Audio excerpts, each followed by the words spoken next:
સુરતના રાજ એમ્પાયર મોલમાં સુરક્ષાના ધજાગરા ઉડાવતો વિડીયો વાયરલ થતા તંત્રએ તપાસના આદેશ આપી કડક કાર્યવાહી કરવાની હાથ ધરી તજવીજ। સુરતના મહારાણા પ્રતાપ ચોરસ્સા પાસે આવેલા રાજ એમ્પાયર મોલમાં સુરક્ષા વ્યવસ્થા સામે ગંભીર સવાલો ઉભો કરતો એક વિડીયો સોશિયલ મીડિયા પર ખૂબ જ વાયરલ થયો છે।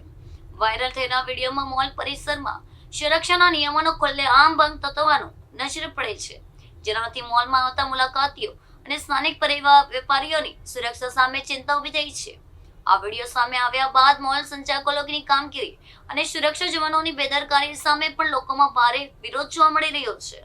સ્થાનિકો અને મુલાકાતીઓ દ્વારા આ મામલે કડક તપાસ કરી સુરક્ષાના યોગ્ય પગલાં ભરવાની માંગ કરવામાં આવી રહી છે।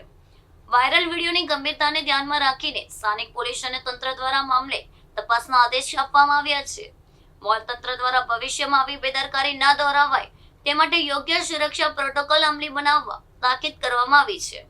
આ ઘટનાના પગલે મોલમાં આવતા નાગરિકોની સુરક્ષા સુનિશ્ચિત કરવા માટે મોલ સંચાલકો સામે પણ કડક પગલાં લેવાય તેવી લોકમાંગ પ્રબળ બની છે।